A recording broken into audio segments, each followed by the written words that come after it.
Interior Cabinet Secretary Kipchumba Murkomen has sounded the alarm over the re-emergence of criminal gangs terrorizing city residents, warning of a growing security threat. Addressing members of parliament, Murkomen accused some politicians of recruiting and funding the gangs to disrupt their rivals' political events. The CS vowed a full-scale crackdown, promising decisive action to dismantle the groups and restore law and order. Citizen TV's Ben Kirui with that. He pulled no punches while addressing members of parliament on the state of national security, delivering a blunt and uncompromising assessment of the country's security situation.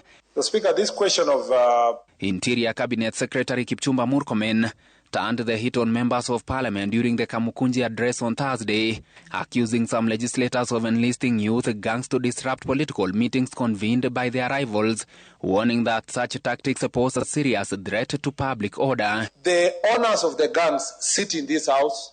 They sit in high offices, Mr. Speaker.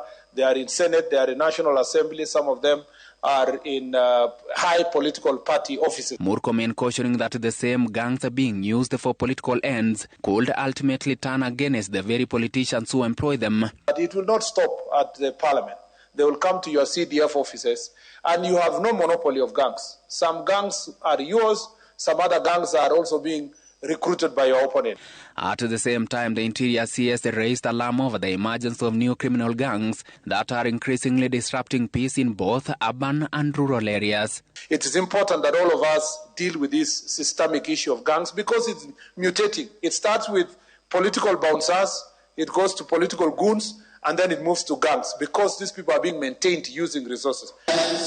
This comes as local administration officers went through sensitization on peace building and strategies to counter violence at the grassroots levels. The sensitization workshop organized by Champions of Peace Kenya underscored the critical role administration officers play in identifying early warning signs of behavioral change and preventing the spread of extremism within their communities. Today, we are building the capacity in two levels. Number one, preventing and countering violent extremism. Number two, also developing strategies to identify early warning and early response to political violence and violent extremism. Participants also underwent sessions on terrorism awareness, emphasizing the detection, prevention, and response to emerging radical narratives and violent extremism at the community level. Prevention is better than cure.